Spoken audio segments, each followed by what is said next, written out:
Bonsoir et bienvenue dans Vieille Canine, l'émission des vétérans de la Camarilla qui déterre les vieux vampires. À chaque épisode, on convoque un invité et on ressort ses vieux dossiers.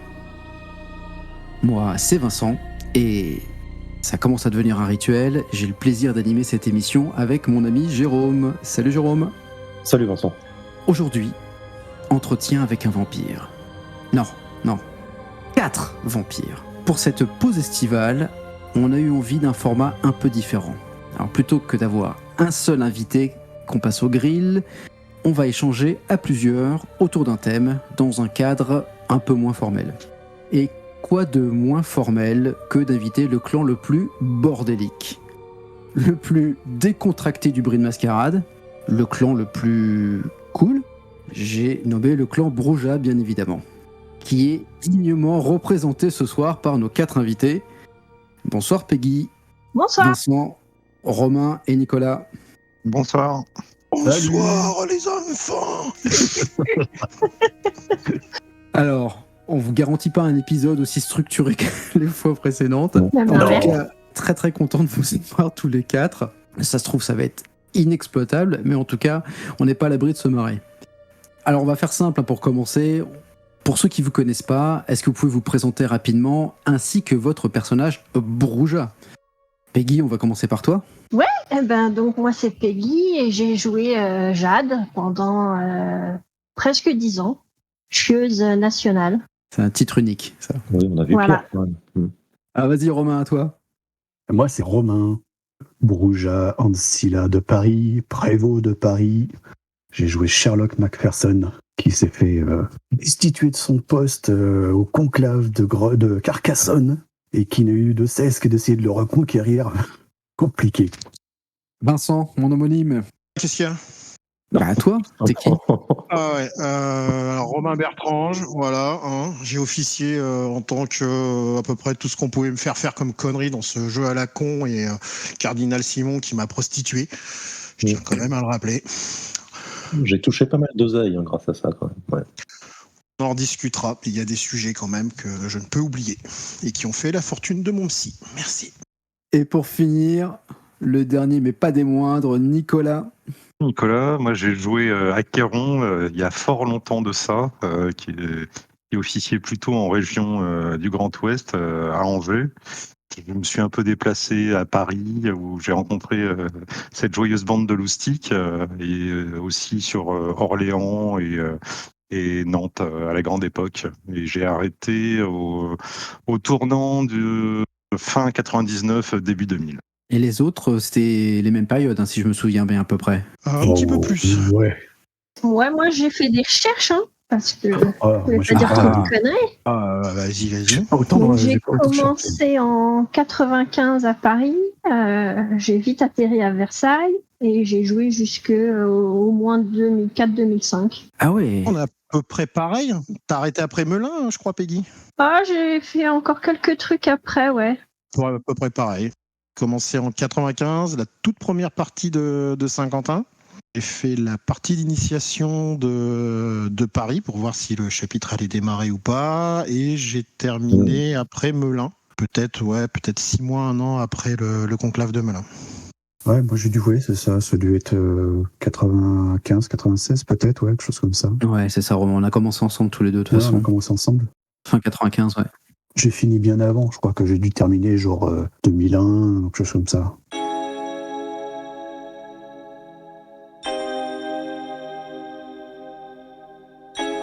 Vous avez de toute évidence joué souvent ensemble. C'est aussi pour ça qu'on vous a réunis. Oui, Comment est-ce que vous vous êtes rencontrés? Alors, vous vous souvenez peut-être pas de la date, mais est-ce que vous vous souvenez de votre premier souvenir les uns des autres quand vous vous êtes rencontrés? Parce qu'il y a un truc qui vous a marqué. Jade, ça a été énorme. C'était. Je reverrai toujours. Elle rentre, elle prend son flingue, elle tire sur le ventru, elle le loupe. Et là, les brouhaha lui tombent dessus, non pas parce qu'elle a tiré sur l'ancien, quoi. Et parce qu'elle l'a raté. Elle l'a foiré, quoi. Et c'était Énorme. c'était énorme. C'était, Énorme. mais putain, mais à 5 mètres, mais comment tu fais? Ah, mais j'y peux rien, quoi. Il a bougé. C'était qui ce ventru? Ouais, je sais plus sur quel ventru t'avais tiré, Peggy. je sais pas. On sait pas, d'accord. Bon. Oh, et puis, Sa Pas défense. d'importance, on s'en fout. Et ça, j'ai mal à la tête.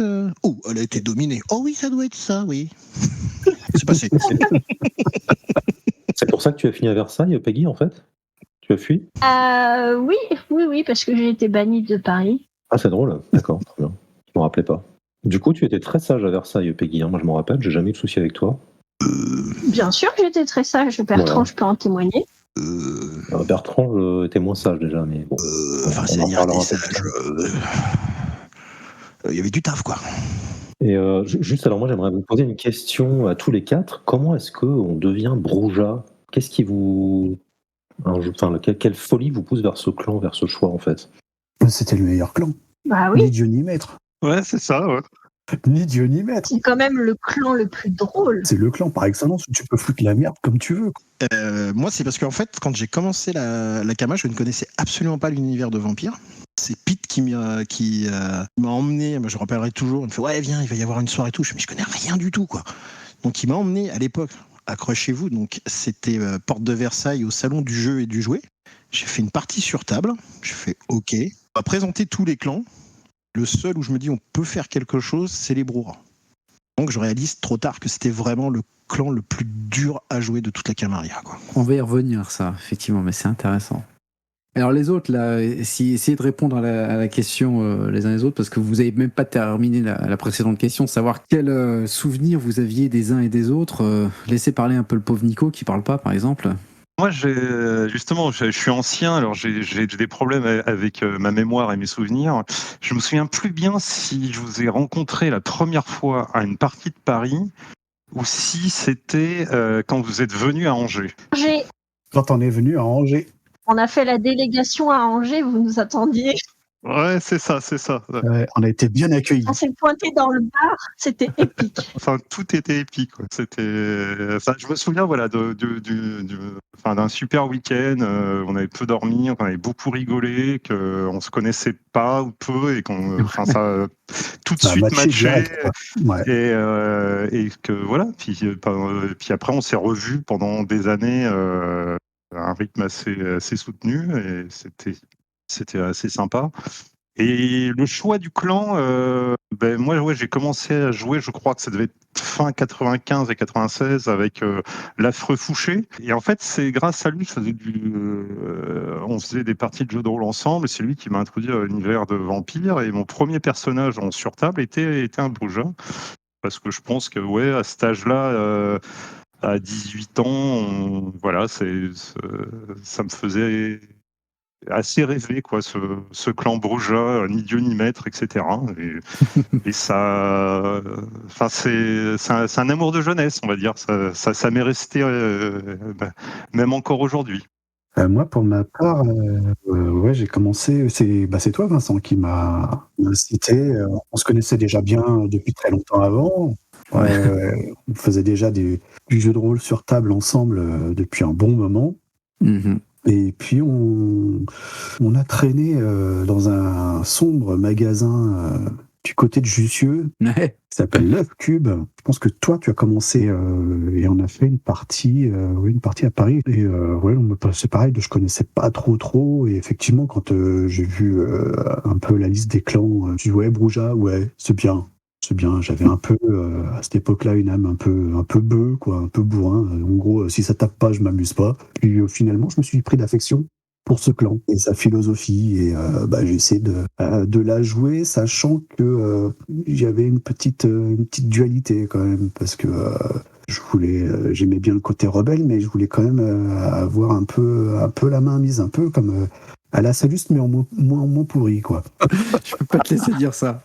Oui, parce qu'en fait, vous êtes 4 Brouja, mais il y en a un 5e qui est planqué, mais c'est pas moi qui parle ce soir. Oui, c'est pas un vrai Brouja. Ouais, on en reparlera. C'était pas un vrai Brouja, ouais.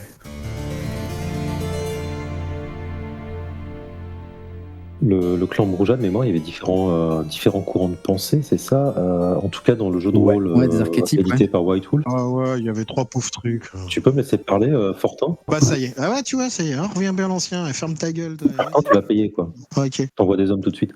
Est-ce que c'est courant de penser du jeu de rôle? Vous les avez un peu repris, adaptés, ou pas du tout? Finalement, vous avez fait un peu ce que vous vouliez, en vous affranchissant de la lecture de l'époque? Pas du tout. Non, si, moi j'avoue, l'iconoclaste individualiste, d'abord ma gueule, les autres après, je le faisais quand même pas trop mal. J'essayais de m'accrocher un petit peu à ce courant-là. C'était quoi les 3 de mémoire? T'avais iconoclaste. Idéaliste et individualiste, et qui étaient les jeunes étaient plutôt iconoclastes, les anciens plutôt individualistes, et les anciens soi-disant Idéalistes. plus sages et idéalistes. Ouais, c'est ça. Bon, les nouveau-nés, c'était les punks. Avec un chien, ouais. Les ancilas, c'était les révolutionnaires du XVIIIe siècle. Et les anciens, c'était les philosophes grecs. C'était l'idée, ouais, ça c'est ça. Salus, il avait rien de grec. Hein. Je l'ai assez peu vu jouer comme ça quand même. C'était surtout un joyeux bordel, quoi. Il y avait autant de courants de pensée que de Bruja, et il y avait juste de temps en temps, quand il y avait un Bruja qui se faisait un peu malmené par d'autres clans, il y avait un appel au clan, et là d'un seul coup ça rigolait beaucoup moins. C'est quoi cet appel au clan? Une tradition Brura et orale, et elle est à portée de voix, et tu es obligé d'y répondre. Mais en fait, c'est un superbe exemple, l'appel au clan. Ça représente vraiment l'esprit du clan, parce que si tu te foires et que tu fais venir le clan pour rien, il se retourne contre toi, il te met une grosse volée. Et c'est ça qui était passionnant avec les Bruras, c'est que rien n'était acquis. Vraiment, rien n'était acquis. Que tu sois ancien, nouveau-né ou ancilla, rien n'était acquis, quoi. À tout moment, tu pouvais te retrouver dans la pire des situations avec ton clan, où tu pouvais l'avoir derrière toi, et ça pouvait tout dépoter. L'exemple le plus parfait qu'on a pu connaître sur ça, et ça restera mémorable pour le clan de France, c'est Carcassonne, quoi. C'était un moment juste extraordinaire. Ouais. On en vibrait tous. Ça a été un truc génial. Je me rappelle de Saluste à la sortie des remparts, qui nous dit ok, le clan ce soir mourra, mais il mourra avec honneur, quoi. Et c'était grand. Il a dit ça, Saluste? Ouais, mais il était Il a gentil. osé, ouais. Putain, quel hypocrite. Il est passé devant d'abord, les gars. Ouais, on vibrait tous sur ce sujet, quoi. Initialement, on devait faire le clan devait réagir au moment où Vincent Fabre allait être jugé. Seulement, on avait en face de nous un psychorigine, quand même, on va pas se le cacher, un bon gros trémère en justicard, et putain, mais toute la soirée, il a collé des volets à tout le monde, quoi. À un moment, il y a un nouveau-né qui parle, et c'est ça qui est énorme, c'est qu'on s'est tous déclenchés sur un nouveau-né, quoi. Le justicard le punit, mais monstrueusement, je crois qu'il lui scelle la bouche ou un truc comme ça, quoi. Oui, je crois. Là, d'un seul coup, tout le clan, parce que t'avais quand même une masse, tous les joueurs étaient là, quoi, en face du justicard. Tu vois tous les Bruras qui rompent la foule, qui se tiennent chacun la main sur l'épaule de l'autre, quoi, et qui avancent devant le justicard et qui lui disent mais oublie ce que tu viens de faire, quoi. C'était énorme, quoi. Et chacun énonçait son nom, son rang, et s'opposait à la justice de la Camarilla pour un nouveau-né, quoi. Ça a été magnifique. C'est vrai. Ça nous a valu vilaines sanctions, et je ne dirais pas des manipulations d'un certain cardinal Simon sur Versailles. La diffamation, ça. Ouais. C'est faux. Versailles était quand même en tête de ce truc-là, et on l'a payé un peu cher après. Mais c'était fun. Non, ça a été un énorme coup de pute du cardinal Simon au trémère, et manipulation sur nous. Faut quand même... Mais on y reviendra au bon moment, quand il faudra parler de certaines choses.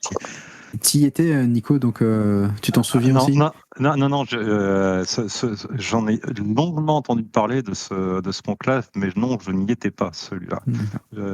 Moi, j'ai fait le deuxième conclave de Carcassonne-Toulouse.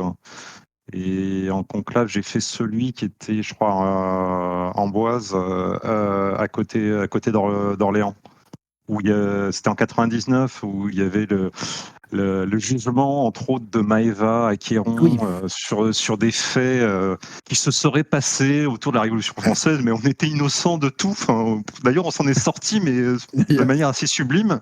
Et j'ai une petite anecdote sur ce jugement. Il y avait donc chaque clan devait discuter pour pouvoir donner sa voix en disant coupable ou non coupable, quoi. Et il y avait le clan Gangrel qui était réuni. Et il y avait l'une de mes ennemies qui était en train d'argumenter pour dire à quel point Acheron était une pourriture et qu'il fallait le faire condamner. Et je me souviens plus bien quels étaient les autres Brujas qui étaient avec moi, mais en fait, on était juste derrière elle et on a vu tous les gangrènes en fait commencer à moins l'écouter puis dire non en fait on va pas voter ça, et hop, enfin ça a été plié en fait. On n'a même pas eu vraiment besoin d'énoncer quoi que ce soit. Le fait d'être là, ça a suffi. Non c'est bon, on vote. De toute façon on est deux clans on s'entend plutôt bien et hop et c'est passé tranquille quoi. Et puis la réputation du clan, parce que c'était sûr aussi que les joueurs qui jouaient Bruja, ça a été un peu des têtes brûlées, et que s'il fallait cramer un perso, on cramerait un perso et ça serait pas si grave quoi. C'est surtout qu'on était bien gaulés, ouais. Ah, c'est surtout ça. Ouais. On était vachement impressionnants. On avait quand même domination, faut le rappeler. Hein. Bon, les autres appelaient ça potence, nous on appelait ça domination. Hein. Ah oui. Tu le fais ou tu bouffes 2 cases. Ça fonctionne. La persuasion.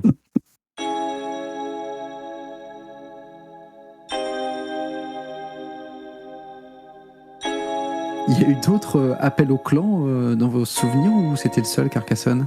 Alors, ça n'a pas été un appel au clan, justement, Carcassonne. C'est ça qui a été magnifique. C'était spontané, ouais. Il n'y a pas eu d'appel. Ouais. C'est que d'un seul coup, tout le monde a réagi. Je te dis, c'est vraiment symbolique du clan, parce que tous les clans avaient peur de ce clan à cause, comme tu le disais très, très justement, hein, sa réaction peut être spontanée et d'une rare violence. Parce qu'on avait aussi quelque chose qui était grave hein, dans notre sang. C'est qu'une fois qu'on est parti dans nos conneries, c'est compliqué de stopper nos conneries. Hein. Alors bon, rajoute à ça l'ADN des joueurs, fait un bon rouleau compresseur qui peut se mettre en place. Et tout le monde en a peur. C'est-à-dire que tu peux pas arrêter le clan Broura. Tu sais pas à quel moment il va démarrer, tu sais pas pourquoi il va démarrer. Et tu sais pas. Mais une fois qu'il a démarré, tu sais que tu vas te le prendre dans la gueule. Hein. C'est clair. Et alors, vous étiez que des grandes gueules ou vous êtes vraiment castagné, il y a vraiment eu de la casse? Parce que j'ai pas souvenir de vous voir vous battre souvent en tout cas. Oh bah si, moi je provoquais tout le monde, donc tout le monde répondait et en général ça se passait pas bien pour moi. Ah ouais, tu te fightais régulièrement avec Jade? Ah ouais, j'ai notamment un souvenir, Jérôme, d'un fight avec le perso de ton frère, Oui. mais qui m'avait plié, mais Qui était gangrène. en fait que voilà. je parlais trop. C'est peur son perso en plus. Au bout d'un moment, c'était ta gueule Jade et bam. Alors, ceci dit, à la différence de toi, en fait, il a fini sous terre, lui. Hein, mais... Attention, c'est quand même bastonné, mais pas de façon ouverte devant tout le monde. Ouais. Entre vous? Ouais, moi j'ai eu des Brouras qui avaient envie de voir ce que tu valais. Et ça, c'était chiant. Parce que quand t'as un perso qui dure, tu deviens indirectement une target. Mm-hmm. T'avais des personnes de temps en temps qui voulaient voir ce que ça pouvait faire. Bon, ça arrivait. Mais en jeu, je dirais en scène, avec tous les autres joueurs, c'était plus sur les antagos où on intervenait. Et en même temps, c'est bien parce que faut quand même voir que nos disciplines sont physiques et quand on commence à rentrer dans leur utilisation, tu casses tout le jeu. Ouais, je suis assez d'accord. Moi, j'avoue que les premières parties, j'avais tendance à me taper vraiment assez souvent. Mais après, j'ai appris à jouer de la grande gueule. Et en fait, en faisant ça, j'ai semé vraiment les graines de la réputation. Et à la fin, en fait, plus personne ose se frotter à mon perso, quoi, de peur de se retrouver dans un état catastrophique. Alors que je suis quasiment certain que la moitié de ceux qui auraient voulu me chercher des noises auraient très bien pu me faire très très mal. Mais justement, le fait de jouer justement ce côté vraiment rondeur, sans peur, grande gueule, et vas-y viens, enfin, y a pas de problème, je t'attends, quoi. Et puis des semées comme ça, des petites rumeurs de tiens, il a fait ci, il a fait ça, Sherlock te rend pas compte, il a fait ça, machin et tout. Ça a calmé pas mal de monde. Jusqu'au jour où j'ai réussi à énerver quelques gangrels, parce que lors d'un combat, il y en a un qui avait vu que j'avais une discipline que j'aurais pas dû avoir et qui leur a pas plu. Genre On imagine laquelle. Genre j'ai sorti des griffes. Ah oui. Il faisait quelques dégâts aggravés. Et ça leur a pas plu. D'accord. Donc il a fallu que j'apprenne à calmer le jeu avec les gangrels. Je confirme que la grande gueule, ça marche bien. Ça marche très bien. Je sais pas comment mon perso a pu tenir 10 ans avec tout ce qu'elle avait comme casserole, mais c'était que de la gueule. C'est-à-dire que Jade se permettait d'ouvrir sa gueule quelle que soit la personne en face, et du coup les gens étaient persuadés que si je leur chiais dessus, c'est que j'étais protégée, alors que que non, et du coup, ça a duré pendant des années, quoi. Tu l'étais un petit peu quand même, hein. Pas tant que ça, je te promets, pas tant que ça. Non, pas au début. Après, oui, mais Je à te la fin, garantis oui. que tu l'étais un petit peu quand même. Enfin, de mon temps, tu l'étais un peu quand même. Tu le savais peut-être pas, mais tu l'étais un peu Ouais, quand même. enfin, je me suis quand même tapé une chasse au sang, je me suis quand même tapé pas mal de choses, quoi. Le cardinal est intervenu une ou deux fois, quoi. Ah, oui. Non, j'aimais pas qu'on embête mes sujets, en fait. Ouais. Moi, j'ai une scène mémorable avec le cardinal Simon là-dessus. Hein. C'est la partie nationale de Paris. 96. On avait l'arrivée des archontes Grand Grêle et tout ça, d'accord, qui viennent se présenter. Et Jade, ça faisait 2 mois qu'elle me pourrissait la tête que en rentre, elle me cartonne avec Salluste. Étonnant. Ouais, parce que elle venait de découvrir que tous les anciens de Paris étaient des pourris et que Salluste avait diablé son sire. Bon. Mais attends, regarde bien. C'est ça aussi, c'est ça la magnificence de ce clan, quoi. Va dire, imagine t'es ventru, ouais, je voudrais vous parler ancien parce que vous avez fait ça. D'accord, mets-toi dans la malle, merci, au revoir. Et là, on réunit, enfin, on réclame la rente. Et je dis à Salluste, il faut qu'on se parle, quoi. Et pendant la rente, rappelons que et ça c'est une énorme tradition qui est importante pour ce clan aussi, donc il n'y a plus de statut. Et on commence à s'engueuler. Et c'est ça que j'adorais, c'était les joutes verbales que tu pouvais avoir dans ce clan. Donc on a une grosse joute verbale, et Salluste qui m'explique, bah ouais, j'ai fait ça, ouais. Je suis putain, mais on va te défoncer, quoi. Et il explique juste que son sire était quand même le pire des enculés, qu'il avait, enfin, j'ai pas toute l'histoire, enfin, tu m'avais tout expliqué, et plus il expliquait les choses, plus j'avais envie de buter Jade. Parce que je fais, mais putain, mais il a raison, mais. Et après, je revois Jade, je fais, mais Jade. Ouais, mais c'est pas bien ce qu'il a fait. Oh putain, ta gueule, Jade. Et donc, tu te retrouves dans cette situation pas bien, quoi. Et je sors de la réunion et je me fais choper par l'ancien de Trémère de Paris. Il me dit, qu'est-ce qui se passe dans cette salle-là? Bon, disons qu'on est un peu. Tu joues ton perso, quoi. Puis tu viens de te faire un peu tacler fort devant tout le monde. Le clan est pas super content. Donc je lui dis, mais casse-toi, ça te regarde pas, tire-toi, c'est une ronde brouhaha, je vais te défoncer, quoi. Et là, il me transforme en enfant.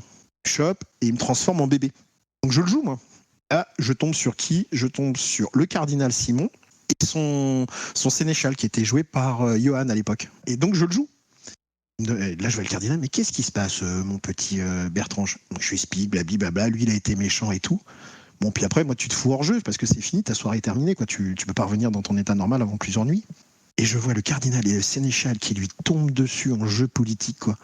Et je reverrai la phrase, vous savez, là, c'est mon prévôt. Oui, et alors? C'est un peu mon autorité. Ah, ouais, vous venez de jouer avec mon autorité. Il faut qu'on parle. Et après, ils sont partis. C'était très protecteur avec le cardinal, je savais pas ça, Ouais, Jérôme. je pensais pas que Oui, t'étais alors. comme ça, Léon. Non, le concept un peu du personnage, c'était alors les vampires de Versailles, c'était pas mes jouets, c'était pas du tout ça, mais c'était un peu c'était ma chasse gardée, c'était des gens que je protégeais quand même. Hein. C'est aussi la mentalité du seigneur féodal qui attend des services de ses sujets, mais qui les protège. Hein. Il est là aussi pour ça, quoi. Des sujets. C'est un peu ça, oui, exactement. Et donc, fallait faire attention quand même, parce que si finalement tes sujets s'aperçoivent que tu ne prends pas soin d'eux, c'est le meilleur moyen d'avoir une révolte sur les bras, quoi. Et les révoltes, je préférais qu'elles aillent ailleurs, en fait. Voilà. Genre à Paris. Petit Bertrand me faisait marrer. J'aimais bien la façon dont Romain Bertrand jouait la carte du prévôt d'un côté, donc très, très loyal, on respecte les règles, etc. Et à côté, les conneries qu'il faisait, dont j'entendais parler, je trouvais ça assez marrant. J'ai jamais rien appris de très grave, donc voilà, ça m'a pas. Et Peggy, c'était un peu pareil finalement. Elle avait une grande gueule, elle la ramenait beaucoup. Effectivement, on peut se demander pourquoi elle s'est pas fait écrabouiller à plusieurs reprises, et elle a parfaitement joué son rôle, et c'était parfait, quoi.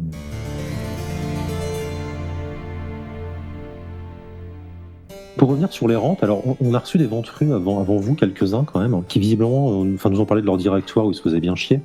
Est-ce que vous pourriez nous parler un peu justement de vos réunions qui étaient qualifiées de rente en fait à l'époque? Est-ce qu'il s'est passé des trucs complètement dingues qu'on n'a jamais su en dehors de votre clan?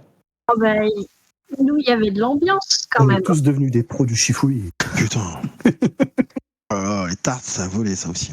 Ouais, ça se tapait assez souvent. Ouais. En gros, si tu pouvais pas argumenter avec les mots, t'argumentais avec les points, quoi. Oh là là.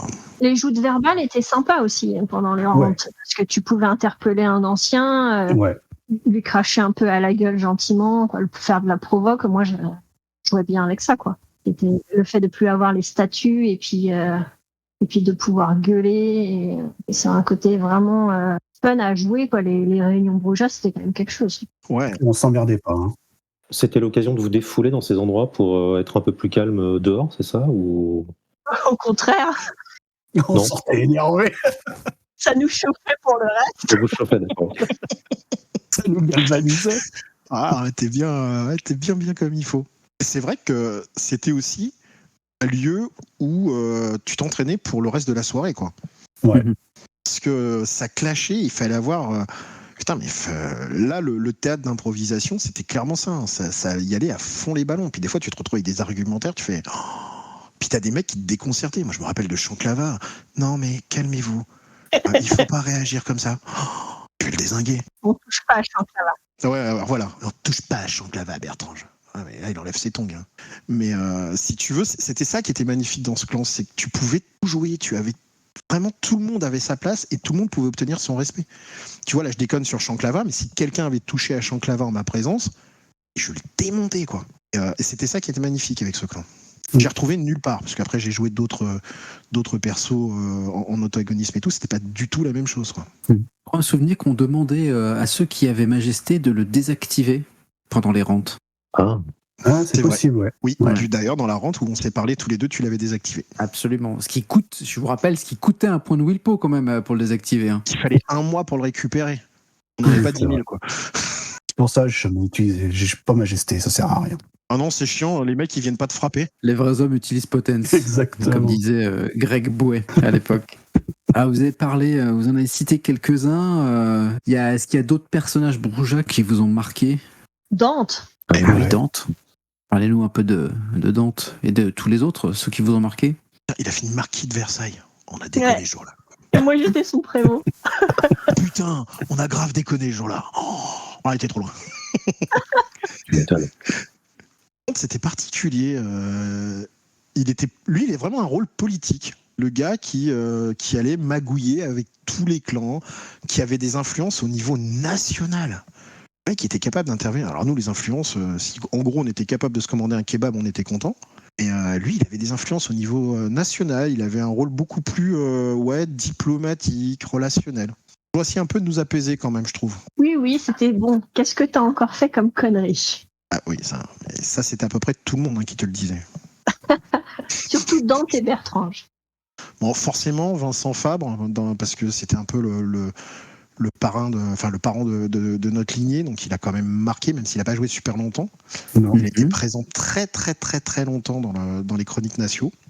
Ouais. Hors d'Île-de-France, est-ce que vous avez des... Jean-Christophe. Ouais. Jean-Christophe Philly, forcément. Jean-Christophe, Armand inoubliable. Lui. Grégoire, dont vous avez déjà beaucoup parlé, il jouait aussi un Bruja. Hein. Je sais plus le nom de son perso, mais c'était le prévôt de Grenoble. Il était bien cool aussi, son Bruja. Habillé en militaire. Oui. Il était pote avec Jade. Ah, ça me revient bien, ouais, ça oui.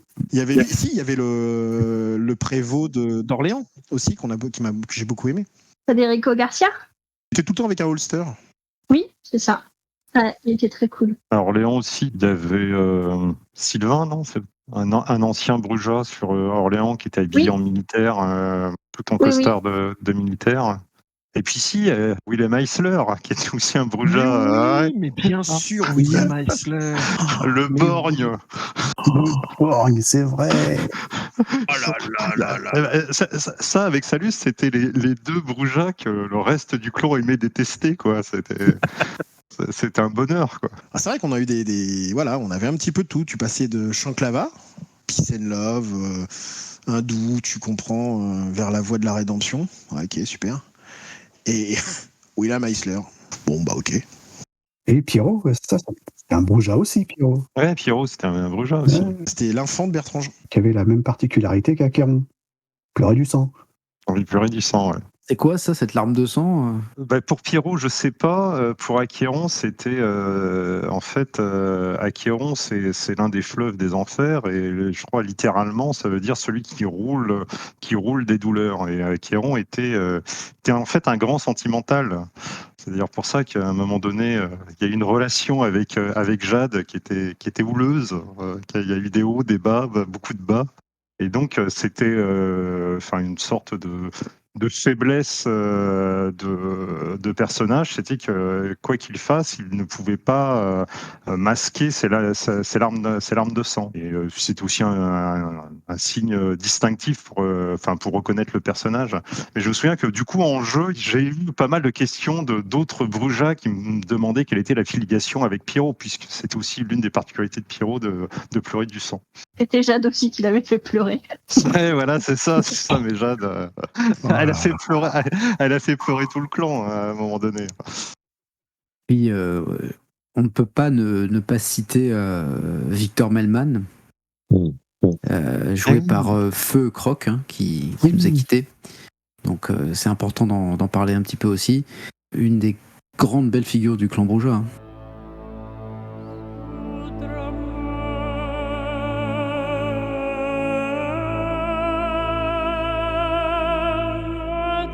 Et alors, est-ce que vous avez d'autres Dark Secrets sur vos persos là, à nous avouer ? Moi, je crois qu'avec mon perso, j'ai chopé à peu près toutes les maladies vampiriques possibles. Le mal noir, le mal rouge. Il se passait un truc avec le livre des seuils, je passais par là, hop, j'étais embarquée dans la coterie. Quoi. À chaque fois, j'étais à l'endroit où il ne fallait pas et j'étais impliquée dans tous les trucs sans avoir voulu y être. T'avais que des relations non protégées, toi. Et c'est ça. Ah ouais. Dès qu'il y avait une connerie à faire, rappelons le conclave de Saint-Quentin, où on a notre créature au fond qui est en train de dézinguer tout le monde, qui était sorti du livre des seuils. De se souvenir, c'était un sous-liteur qui était sorti, qui était en train de dépoter tous les anciens et tout. Cardinal Simon qui entend du bruit, qui vient avec sa délégation. Putain, la scène était énorme, quoi. On était tous en train de se fighter comme des fous. Le cardinal Simon qui arrive avec les grands anciens, il entend qu'il y a du bruit dans le trou. Ils font, mais qu'est-ce qui se passe ? Non, mon prévôt travaille, muré. Cet enfoiré, il a tout muré. Et au final, Jade a été rouvrir le truc et a laissé sortir une bestiole monstrueuse sur Versailles. Non. Ça, c'est aussi le cardinal Simon qui m'a emmené dans un pentacle, je ne sais pas quoi. Moi, je passais juste par là. Je passais par là.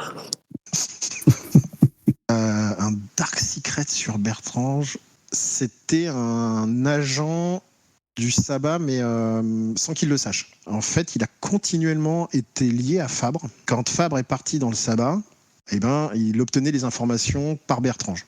Alors moi, en jeu, je le savais jamais. C'était pris pour dire, le sabbat peut avoir ses infos, ceci et cela. Et à cette époque-là, j'étais Missi de Minici. Mais la justice le savait. Bertrange était utilisé à l'époque pour savoir si Fabre était toujours en vie ou pas. Ils se sont donné 1 an pour l'abattre et au moment où ils l'ont abattu, en fait, ils l'ont enfermé dans les geôles pour s'assurer qu'ils avaient bien buté Fabre. Ils ont attendu que je parte en frénésie. Ça a validé. Les autres, des trucs sales à nous avouer ? Jade s'est retrouvée avec nécromancie. Ah, pas mal. Comment on l'a fait ? Mais c'est pareil, j'ai pas fait exprès.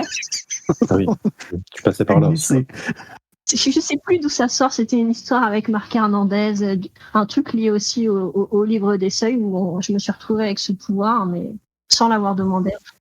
Après, le problème, c'est que j'avais pas assez de mental pour m'en servir. Et puis surtout, je m'en servais pas parce que ça faisait le peu de fois où j'ai voulu faire des trucs avec, ça faisait des histoires pas possibles avec les compteurs, donc. Et tu foirais surtout. Non, puis en fait, le pouvoir de mon perso, c'était surtout grande gueule. Moi, d'ailleurs, mon expérience, je la dépensais pas. Quand j'ai arrêté de jouer, j'avais je sais pas combien de points d'expérience que j'ai jamais utilisé parce que ça m'intéressait pas de monter le perso. Moi, ce qui me faisait vraiment plaisir dans le jeu avec Jade, c'était le roleplay. C'est ça. C'était d'arriver, j'attendais que les gens me regardent, je commençais à les fixer de haut en bas. Et après, à leur dire, mais t'es qui? Qu'est-ce que tu veux? Casse-toi. Et puis voilà, ça me faisait marrer. Les gens étaient un peu déstabilisés. Alors, j'ai quand même eu souvent des moments où on se retrouve hors jeu à boire un petit coca, puis les gens me disent, mais qu'est-ce que je t'ai fait? Pourquoi tu me parles comme ça? Mais t'es qui déjà? Mais tu m'as insulté tout à l'heure. Ah non, mais c'était mon perso, elle est comme ça tout le temps. Donc j'ai quand même beaucoup de gens qui ont cru que j'avais des rancœurs réelles envers eux à cause de mon perso. Tout ça parce que Jade gueulait beaucoup et que ça m'amusait, mais... C'est un clan qui t'obligeait au roleplay, hein. Tu pouvais pas faire autrement. Ouais, c'est vrai. Ouais, et puis quand moi j'avais déjà fait beaucoup de jeux de rôle quand j'ai commencé la Camargue, j'avais jamais fait d'autres GN et j'ai découvert vraiment une autre dimension. Quand t'es autour d'une table, tu décris ton perso, tu dis voilà, là il a l'air triste, là il a l'air ceci, là il a l'air cela. Et ben en soirée vampire, il fallait réussir à exprimer ça. Moi je m'amusais des fois à jouer sans parler, juste à fixer les gens. Je me souviens notamment d'un grand moment de roleplay à Orléans avec Nico. C'était un moment où mon perso était, je ne sais pas pourquoi, chassé, banni, quoi, encore une histoire pas possible. Et en fait, j'étais allée à Orléans. Je jouais Jade, mais qui était déguisée en un autre perso. Et j'avais un masque et une cape et tout ça. Et Acheron a quand même reconnu Jade, quoi. Ce qui était quand même assez fort. Je suis plus sur un détail d'un truc, et au niveau sensation de jeu, les regards et tout ça, c'était vraiment chouette à jouer. C'est des sensations qu'on n'a pas sur table. Ça fait trop plaisir, Peggy, parce qu'en fait, j'avais complètement occulté ce souvenir, et là, en fait, ça me revient d'un coup. J'en ai les poils qui se hérissent. C'est extraordinaire.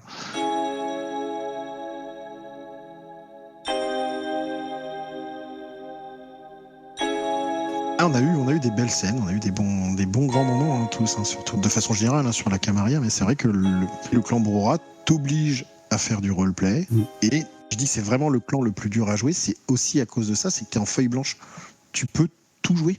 Tu veux dire par là que donc c'est une des questions qu'on avait eues avec Cyril, notre premier invité. Tu veux dire par là que quand tu joues Brujah, c'est forcément un archétype qui te ressemble pas en tant que joueur?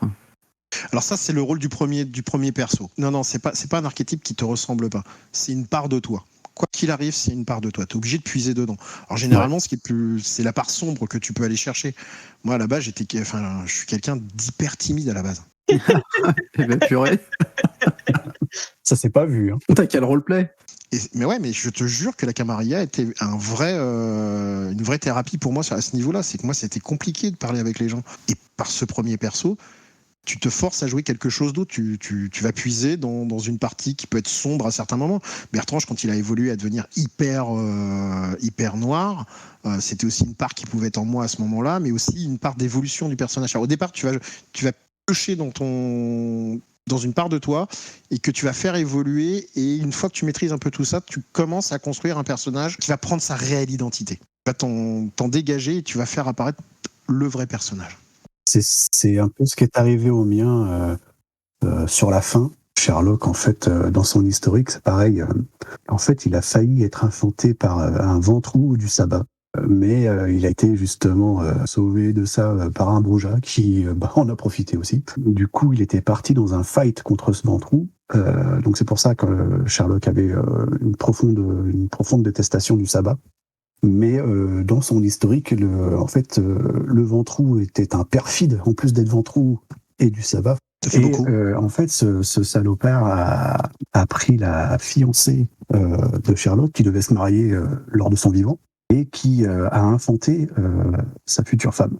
L'être aimé de Sherlock est membre du sabbat et a vrillé complètement sabbat, et ça l'a perturbé. Et en fait, c'est sur les dernières années, c'était sous l'égide d'Arnaud F. Il a fait ressurgir donc le personnage de la fiancée de Sherlock, et c'est là que là j'ai commencé à jouer Sherlock d'une autre façon, complètement détruit, une loque, impossible de faire quoi que ce soit. Et là c'était un kiff. C'était un kiff parce qu'il fallait vraiment le jouer, fondre en larmes, partir en crise. Et là c'était ça c'est vraiment le kiff. Et effectivement, je rejoins Vincent où, effectivement, au début, tu joues un personnage qui te ressemble, et puis au fur et à mesure, tu le construis différemment, et ça te fait explorer d'autres facettes, et tu te fais évoluer. Ça, c'était un kiff. On a eu une chance aussi qui est non négligeable, c'est qu'on a pu jouer nos personnages sur une longue période. Ouais, exact. On a eu la chance de pouvoir les faire évoluer. Je vois Jade du début, c'était pas la Jade de la fin, quoi. Elle avait bien grandi, hein. Oui. T'étais fière d'elle? Ah bah oui. Elle avait un point de célérité de plus que moi pour que je la rattrape jamais. Mais ça C'est allait. par principe toujours aller plus vite que Bertrange. La base. La survie, un point de plus de célérité. C'est ça qui a été assez extraordinaire, et ce qui fait qu'aujourd'hui on est tous réunis. Clairement, il y a cette nostalgie, si elle existe, c'est parce qu'il y a eu quelque chose de vrai qui a été créé par ces personnages, mais par la camarilla en elle-même et par l'environnement. Par exemple, quand tu dis tout à l'heure, Cardinal Simon, il avait ce côté protecteur, c'était ses sujets. Paternaliste, presque. Ouais. En fait, tu l'as inculqué à Versailles, parce que Versailles se poutrait la gueule entre eux. Quand Versailles se déplaçait sur une autre cité, il était hors de question que quelqu'un touche un Versaillais. Ouais. Je ne rêvais que d'une seule chose, c'était de me démonter Lucian Hertz. Si jamais en déplacement, quelqu'un venait s'en prendre à lui, où j'avais écho d'eux, même des membres de mon clan, ça se finissait super mal. Ça, c'est ce que tu avais indirectement aussi mis en place. Ça générait des vrais sentiments et c'était extraordinaire à vivre. C'était une expérience vraiment extraordinaire. Bon, moi, j'ai eu une période où j'ai vraiment beaucoup joué. J'ai eu toute une phase où je jouais toutes les semaines. Toutes les semaines, ouais. Je jouais à Paris, je jouais à Versailles, à Orléans, j'allais à Lille régulièrement. Je suis souvent à Angers. En plus, en dehors des parties, il y avait toujours aussi, on se fait un petit chat et on se fait une partie de jeu libre avec Nico ou d'autres. Et c'est vrai que Jade a pris une part importante de ma vie, quoi. Elle a tenu une place pendant longtemps.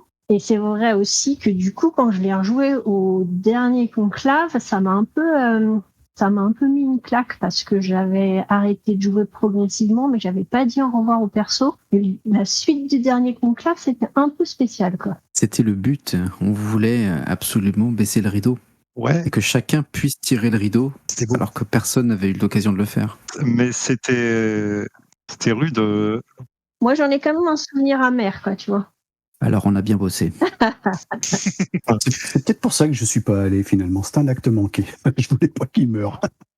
En fait, dans un sens, je ne pouvais pas ne pas y aller, mais je savais que j'allais mal le vivre et ça a été le cas. Ça a été dur de dire au revoir au perso, mais ça a été bien fait. Pourquoi tu dis que c'était dur, Nico ? Je partage ce que dit Peggy. En fait, pour rembobiner juste un tout petit peu, savoir est-ce que les personnages c'est nous ou pas. Je pense que le premier perso, on met beaucoup de nous et en plus, faut se souvenir. Là, on se réunit là, c'est un peu la réunion d'anciens combattants, mais on était jeunes à l'époque, on était encore insouciants et donc du coup, on s'est construit avec ces persos et on les a joués sur une durée assez longue, donc il y avait certainement beaucoup de nous en eux, et même encore aujourd'hui, il y a forcément de la nostalgie.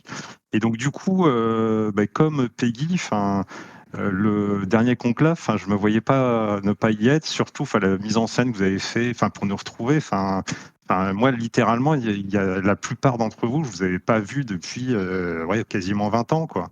Et donc, d'arriver au conclave, d'abord hors jeu, de revoir les gens, et puis finalement, on reprend comme si on s'était quitté la veille. Il y avait un côté magique hors du temps, un truc très très fort. Et puis, on fait la première soirée. L'after, parce qu'il faudra bien un jour qu'il y ait une émission spéciale sur les afters. Et moi je me souviens, je suis arrivé en plus au conclave, j'avais une épaule totalement en vrac, je pouvais quasiment plus bouger un bras. Je pense que ça s'est pas trop vu, mais en fait j'étais sous cacheton. C'était une période de ma vie où personnellement c'était dur, et ce conclave c'était vraiment une espèce de bouffée d'oxygène. Et la descente a été dure, quoi. Aïe. Vraiment, la descente a été dure parce que, assailli de plein de souvenirs qu'on avait un peu mis de côté. Très content quand même d'y avoir été. Mais on a échangé ces derniers temps un peu avec Peggy sur ce sentiment d'après conclave là, qui a été un peu rude, parce que je pense qu'on renouait avec des gens qu'on n'avait pas vus depuis longtemps. C'est ça. Ça fait vraiment vieux con, quoi, mais mais c'était ça, ouais. C'était clairement ça, moi. C'était vraiment nécessaire parce que de mettre une fin au perso avec les autres en même temps.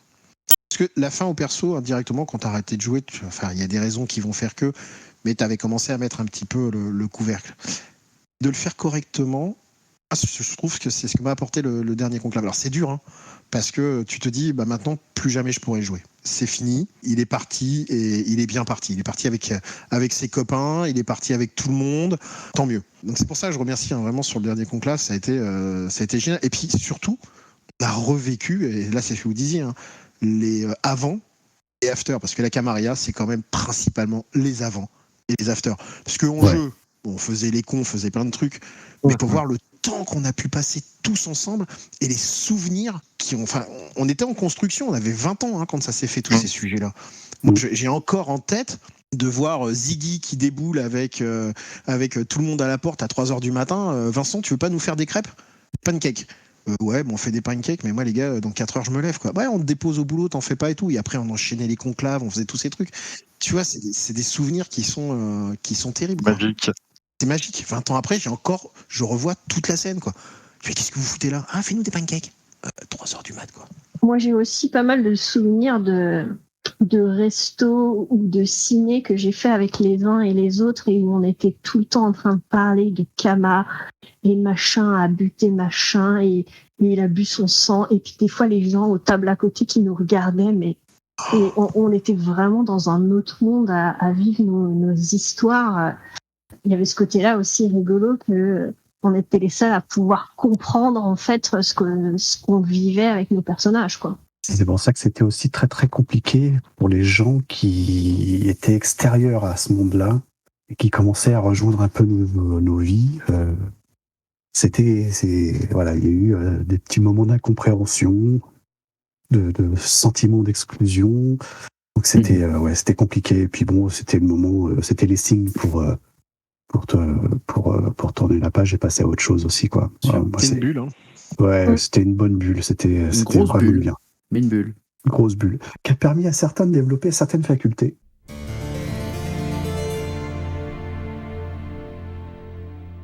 Alors justement, merci Romain. Alors qu'est-ce que vous gardez de vos années Kama aujourd'hui dans votre milieu professionnel ou amical? Est-ce qu'il y a des choses, des compétences que vous avez acquises, des choses qui vous servent au quotidien? Moi, j'en ai une fabuleuse. J'ai développé cette faculté de pouvoir suivre une conversation avec quelqu'un face à face, suivre également la conversation de la table qui se trouve à côté.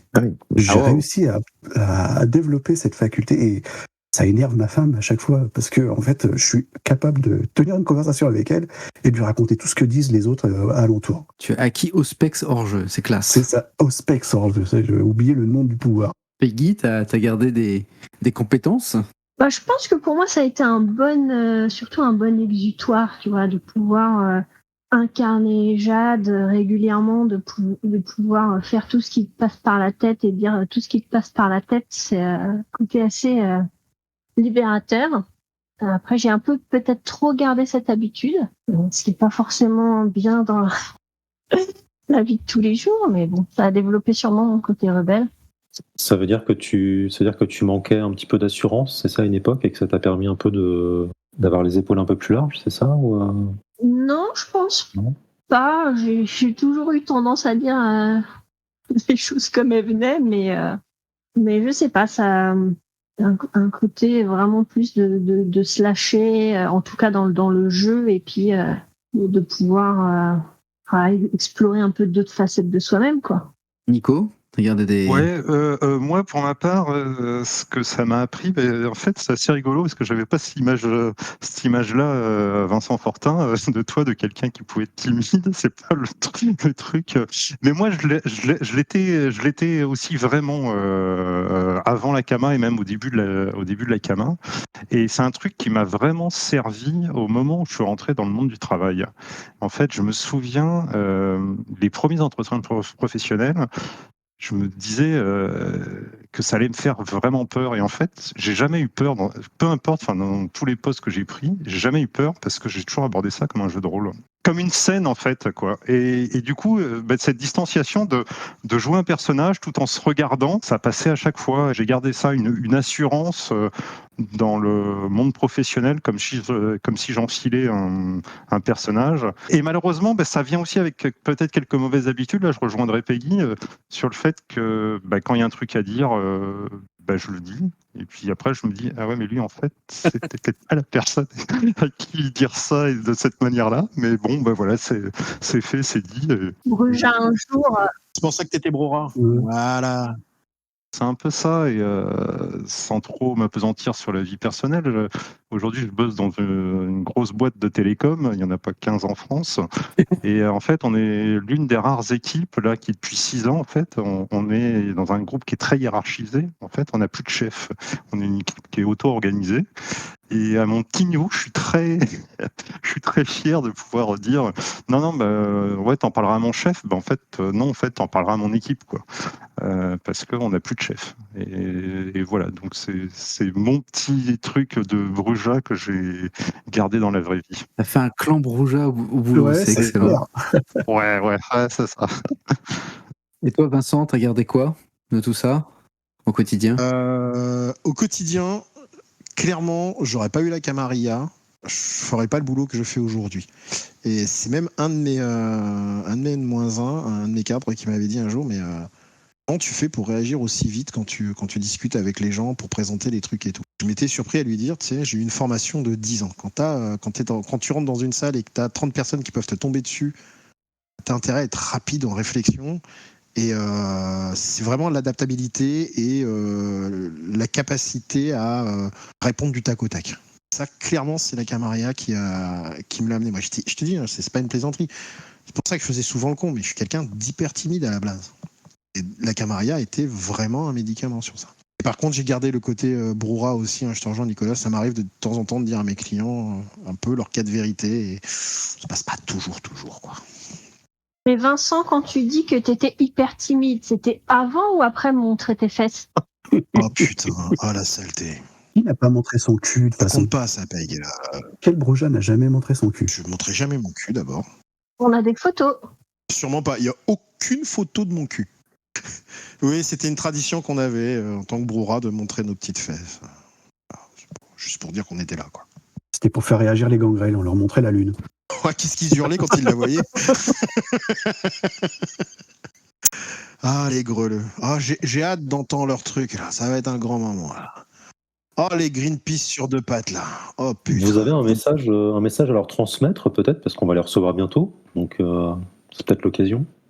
Dans un commentaire sur Facebook, ce que je disais, je proposais que le terme pour les gangrels, c'est qu'ils nous fassent un petit tuto make-up, la vie du gangrel, odeur, problème de peau, qui nous explique un petit peu, quoi. Bon, problème de peau, il y a les nosphées quand même aussi. Hein. Ouais, mais c'est un truc qui partage, donc je pense qu'on peut faire un doublé gagnant, quoi. Je verrais bien des petits tutos beauté gangrel nosphée, quoi. Bon, on leur C'est transmettra, histoire de mettre ça. une bonne ambiance dès le début. Moi, j'ai un souvenir c'était, je crois, une partie Toulouse, enfin dans les hauteurs, enfin il faisait un froid mais terrible dehors, et de voir un gangrel avec juste vêtu d'une espèce de tout petit slip en peau de bête, et le joueur était bleu. Et il arrivait encore à parler en claquant un peu des dents. Et nous, on était plusieurs Brujas avec des gros blousons en cuir et tout. Et on avait froid, mais et on le regardait bleuir, et en se disant, mais est-ce que le lendemain matin au réveil, il n'aura pas une pneumonie? Mais non, ça a tenu toute la soirée. C'était rigolo.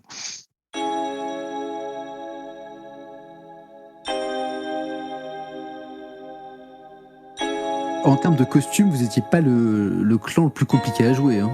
Non, c'est vrai. Ça coûte cher, le cuir. Hein. Je crois me rappeler quand même que Peggy parfois avait des gros maquillages quand même, qui demandaient un petit peu de boulot. Ouais. Sur les autres, nous, on était calme. Toi, surtout, Cromin, la 3/4 du temps, t'avais le torse à l'air, donc... Exactement, mais en cuir.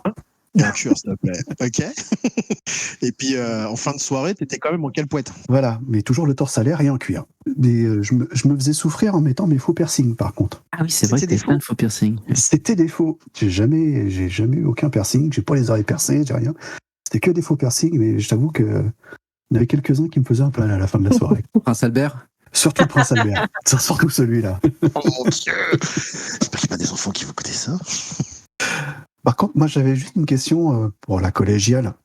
Vous avez joué d'autres personnages que les Brouges? Moi, j'ai joué une Malcave 2 soirs, je crois, pendant que Jade était je ne sais pas où. Dans une malle. Voilà, c'est ça. Donc, j'ai joué un autre perso très peu de temps. C'était marrant. J'avais interprété pendant une petite année. On m'avait confié l'interprétation de l'Archonte Abélard. Ventru, un des membres fondateurs de la Griffe Écarlate. Mais alors là, je laisse Benjamin vous raconter tout le sujet parce que il a fait un background de folie et il a construit un truc énorme et je n'irai pas plus loin. Il faut le laisser, si un jour vous le recevez, il faut le laisser raconter ça parce que c'est vraiment très beau ce qu'il avait fait. Romain, t'avais joué d'autres persos, toi. Oui, je crois que j'avais joué un Istvan dans la caravane Prakash. Oui, Ish. Ish. Ça, c'était vraiment. Moi, les autres persos que j'ai joués, c'était vraiment des persos défouloirs, quoi. C'est quand j'en avais un peu. Moi, c'était mon perso principal, le défouloir. Bah oui, c'est ça, mais moi non. Non, c'est quand j'en avais de temps en temps un peu marre de jouer Sherlock, j'avais envie d'avoir des persos où rien à foutre de ce qui lui arrive, je ferais n'importe. Enfin, voilà, c'est vraiment prendre du plaisir et tout, et me défouler complètement. Donc, il y a eu ce Istvan et un certain Nick en latex, qui a fait tourner quelques têtes, et curieusement pas que des dames. Quel plaisir c'était de jouer ces persos, quoi. C'était vraiment sans attache. Voilà, tu joues le truc à fond, quoi qu'il arrive, il meurt. C'est pas grave, t'es bien. Le perso, coup d'un soir. Voilà, le perso, coup d'un soir. Et toi, Nico? D'autres persos? Ouais, j'ai joué, enfin, j'étais aussi pendant une période compteur d'Angers, donc j'ai joué petit PNJ de ci, de là. Non, j'ai le souvenir d'un perso que j'ai dû jouer 2 fois, qui était un toréador. Je pense qu'il se serait bien entendu avec Nick. En fait, avec un autre copain d'Angers, on était habillés toréador très cuir, clou, casquette en cuir. Et je me souviens, on jouait vraiment des nouveau-nés, très typés. Et on a fait flipper en fait le prince de Cholet, je crois que c'était, qui plusieurs fois a essayé de nous contenir parce qu'on était très démonstratifs. Et du coup, on s'était jetés tous les deux à ses pieds en disant on était très très vilains, oui, punissez-nous, oui, vraiment, faites-nous mal. Et en fait, on voyait le désespoir dans les yeux du joueur qui savait vraiment plus si on était en train de déconner ou pas. Et c'était assez magique, quoi. Je regarde un souvenir, mais ça, c'était juste des persos délire parce que on avait trouvé des accessoires pour se costumer et que c'était parti sur un concept comme ça, quoi. Mais après, non, j'ai pas vraiment joué d'autres persos au long cours. J'ai surtout joué à Kéron beaucoup.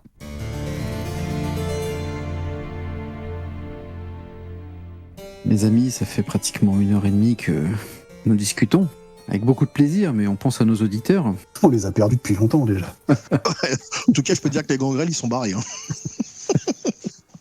Est-ce qu'on finirait pas quand même par nos 2 questions cultes, Jérôme? Ah oui, les 2 questions cultes et donc les fameuses phrases cultes ou répliques cultes que chacun d'entre vous retiendra de son passage à la Camarilla. Des citations, des phrases qui vous ont marqué ou que vous répétiez sans cesse ou qui vous ont fait hurler de rire. Les Ventrus ont été prolixes à ce sujet, on compte sur vous. La toute première, c'est Tot, le fameux conclave de Saint-Quentin, on était en train d'affronter le truc. Pas de bras, pas de laçon bras. Ah oui, elle est magique celle-là. La mienne, c'était je t'emmerde. C'était ta citation du Who's Who, d'ailleurs, je crois. Oui, exactement. Et donc tu as gardé ça aujourd'hui. Peut-être un peu trop, oui. Romain, tu Ouais, t'es moi, en marqué fait, à l'époque. elles ont déjà été dites, moi. C'est pas La grave. phrase culte, c'est le compteur tourne. Alors c'est là. Faudra remettre un peu de contexte quand même, parce que on était nombreux dans cette salle-là, mais est-ce qu'on remettrait pas un peu de contexte, parce que ça fait 2 fois qu'on la cite. Alors, vas-y Romain, explique-nous. Oh, je me rappelle plus du contexte, moi, mais je me souviens juste que on était parti sur un délire et que je sais plus, je crois que c'était toi qui C'était moi qui tournais. Ouais. C'était un peu le bordel et voilà, Vincent se met à tourner et taisez-vous, le compteur tourne, voilà. Oui, je crois que j'avais mis un ultimatum. J'étais dans la salle du haut de Nomade, de la mezzanine.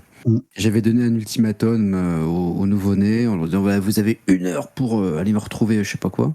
Et puis, effectivement, c'est parti en sucette. Et puis à un moment, j'étais sur un siège de bureau qui tournait. Et puis j'ai commencé à faire des tours. Et puisque ce que je disais, dépêchez-vous, le compteur tourne. Voilà. C'est pas mal ça. Celle-là était très très bien. Mais elle a été ressortie plusieurs fois à chaque fois. Donc celle-là, ouais, je la garde. Nico ? Je me souviens juste, je sais plus quel était le contexte de qu'est-ce qu'un trémère au fond du ravin. C'est un conclave qui commence bien. Qu'est-ce que c'est que tous les trémères au fond du ravin? C'est un conclave qui se termine bien, mais je me souviens plus du contexte. C'est juste un truc comme ça qui me revient. C'est tellement vrai.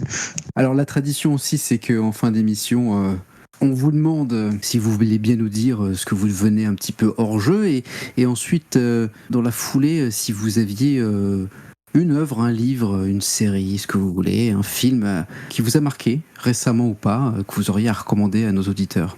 Bah, moi, je suis toujours dans le monde du jeu. En fait, je suis ludothécaire. Donc j'ai bossé longtemps pour la fonction publique, maintenant en tant qu'indépendante. En ce moment, je travaille principalement avec des personnes âgées en EHPAD et puis auprès des gens du voyage. J'anime des ateliers jeux dans des aires d'accueil. Et à côté de ça, je joue toujours beaucoup, notamment aux jeux de rôle. J'écris aussi, donc j'ai sorti un petit jeu de rôle. Je bosse sur un autre jeu de rôle et puis sur des projets de jeux. Donc voilà, je suis toujours dans cet univers-là, on va dire. Et Romain, toi, tu deviens quoi ? Moi, je travaille dans l'informatique. Je suis ingénieur système dans une société de services où je conçois des architectures d'une techno Microsoft pour les entreprises et les groupes. Et c'est une techno qui fait joujou aussi avec le cloud. Donc voilà, je m'amuse comme un petit fou à écrire des putains de docs et des DAT et monter des archives et les maintenir en conditions opérationnelles. Voilà. Et voilà. Putain, il est devenu ventrouille. Il est devenu ventroux, le salaud. Oh merde.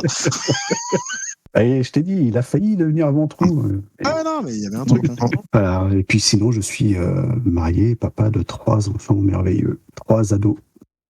C'est dur la vieillesse.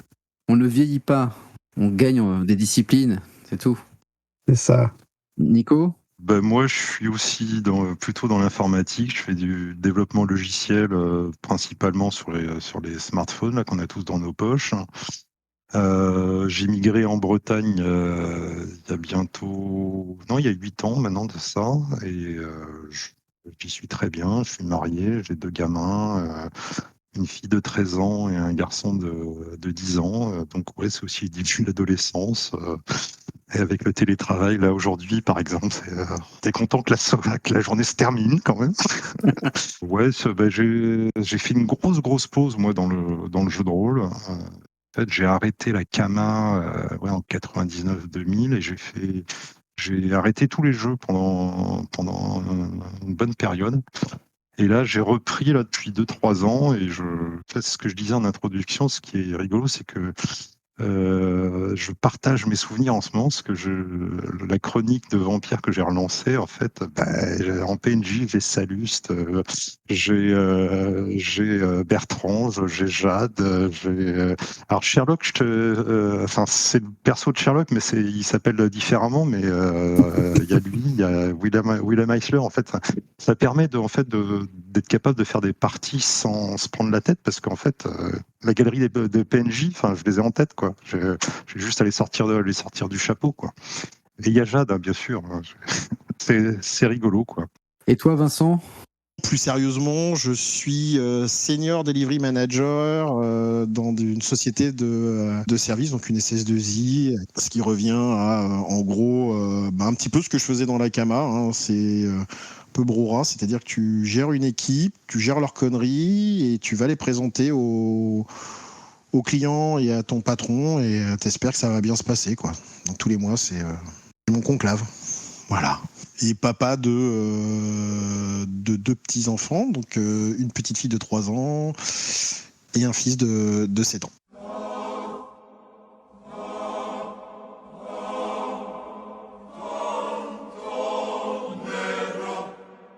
Bon, alors vous avez eu le temps de réfléchir un petit peu. Est-ce que vous auriez à recommander à tous ceux qui nous écoutent ? Moi, je peux commencer si vous voulez. Vas-y. Il y a beaucoup de papas de jeunes filles qui vont devenir des adolescentes. Et en fait, c'est ma femme qui m'a fait découvrir ce bouquin. Et j'avoue, je l'ai lu l'été dernier. Et j'ai kiffé, ça m'a ouvert les yeux. Et je pense que tous les papas de filles devraient lire ce livre. C'est un bouquin de Camille Froidevaux-Métairie, ça s'appelle « Saint en quête d'une libération ». Et c'est un super bouquin, en fait, qui dénonce justement le diktat patriarcal dans lequel on vit depuis des années et la dictature que les hommes font peser sur les femmes et sur leurs seins, qu'on ne saurait voir. Et cette dichotomie entre la chasteté et le voyeurisme et la lubricité des hommes sur les seins des femmes et surtout le sein sur les jeunes filles qui sont prépubères et tout, qui en plus sont dans une période pas idéale. Les jeunes ados c'est pas le meilleur moment pour eux, garçons comme filles, mais les filles en plus subissent du fait d'avoir ces formes qui apparaissent, le regard un peu malsain de certains hommes un peu plus mûrs. Et ouais, je pense que ces messieurs devraient lire ce bouquin. Ça leur ferait pas de mal. Eh ben, tu m'as déjà convaincu. Moi, je conseillerais un livre qui s'appelle Tant qu'il le faudra, de Cordelia, qui est un roman dans lequel on suit la vie d'une dizaine de jeunes qui font tous partie d'une association LGBT et qui ont tous des parcours assez différents, des problématiques assez différentes. Et c'est un livre qui est raconté donc à la première personne, mais qui change à chaque fois de personnage, et on va découvrir tous ces personnages.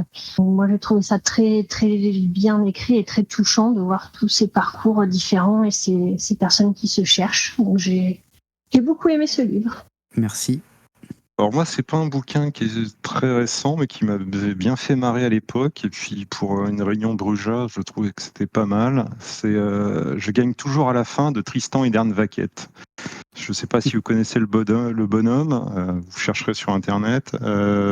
C'est très drôle. C'est plein de digressions. Ça parle, de qu'est-ce que c'est être libre et comment pas subir les dictats, y compris quand on est dans le milieu de l'underground, et ça se lit très vite, c'est très marrant, et en même temps ça fait pas mal réfléchir.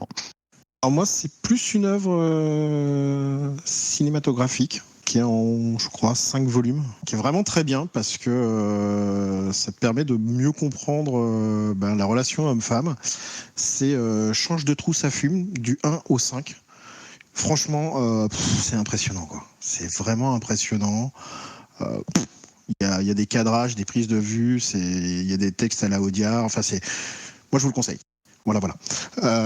Sinon, plus sérieusement... Pendant 10 secondes, j'ai cru que t'étais sérieux. Ils existent, d'ailleurs, je vous le rassure. Donc, plus sérieusement, et je dirais en complément de ce qu'on a pu vivre justement avec le dernier Conclave, c'est une trilogie que j'avais lue au tout début, que j'avais commencé la Camarilla, et qui m'a permis aussi de mieux comprendre où je mettais les pieds et me permettre de mieux jouer, de me libérer, de me prendre moins au sérieux. C'est la trilogie de la Mort Rouge. Ah, Fameuse. Qui est, alors c'est pas non plus une grande œuvre, hein, restons calmes, c'est pas non plus une grande écriture, mais c'est très sympa. Moi je trouve que c'est un excellent complément avec ce qu'on a vécu pour le dernier Conclave, et ouais, ça remet bien les pendules à l'heure face aux bestioles qui se promènent, quoi. Excellent. T'es pas le seul à être très très fan de ce bouquin. Tu nous demandes pas qui on veut inviter pour la prochaine fois ?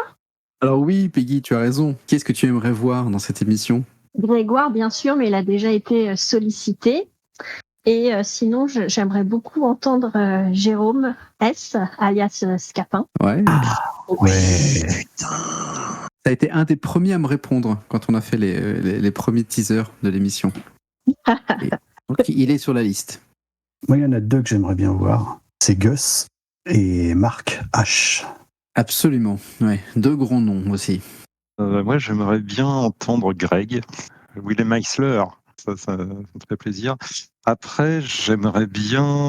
J'ai pas de joueurs vraiment en tête, mais des gens d'Orléans, parce que j'avais pas mal joué un temps avec eux. Et puis surtout entendre aussi plus de joueuses, parce qu'il y en avait pas tant que ça, mais il y en avait quand même. Oui, on veut entendre des femmes. Et voilà quoi. On y travaille. Peggy, tu es la deuxième, on a eu l'Alec. On y travaille. Et notamment, en jeu, j'avais pas eu beaucoup d'interactions avec elle, mais j'aimais beaucoup ces personnages de l'Alex, et notamment Lady Sarah Worsley Montagu. Tout à fait. Et toi, Vincent? Pete Lorsac. J'aimerais beaucoup l'entendre parce que ça a quand même été une figure et on lui doit quand même aussi beaucoup dans les Camarilla. Le mec, c'est quand même Pete, retapé. Pete, il a quand même réécrit toutes les règles. C'est juste un boulot de ouf. On a eu une belle jeunesse, les gars. Ouais, moi je dis quand même. Il y a des activités plutôt saines, c'est ça qui est bien aussi. Hein, Sur ces bons mots, je vous propose d'en finir ici. Merci à tous les quatre d'avoir partagé ces moments. Merci surtout d'avoir inauguré ce nouveau format. Est-ce que c'était aussi bordélique que ce qu'on avait prévu? Je ne sais pas. On laissera les auditeurs en juger. En tout cas, c'était extrêmement sympa, très drôle. Je crois qu'on en a appris beaucoup. Peut-être beaucoup trop d'ailleurs. Pour certains. Et voilà, ça nous confirme l'envie de continuer sur ce format-là. On en fera d'autres. Merci à tous les quatre. Merci Vincent, merci Nicolas. Merci Romain, merci Peggy. On vous dit à très bientôt. Et Jérôme, à très bientôt toi aussi. Bonne nuit à tous. Merci à vous deux parce que vous avez fait un travail de folie et c'est génial. Continuez les gars. Ciao. Ouais, merci beaucoup. Ciao. Et bonne nuit. Fortin, on peut te voir ou pas là? Ouais, si t'as envie. De 8h à 18h, je reçois à la maison. Bon, je remets mon bitonio alors du coup. Ouais, moi aussi. Tu te rappelles, il y avait un mec qui venait régulièrement avec une batte. Non, ça me dit rien. Il était d'où? Il était dur plutôt. Ouais, tu veux pas. C'était dur, ouais.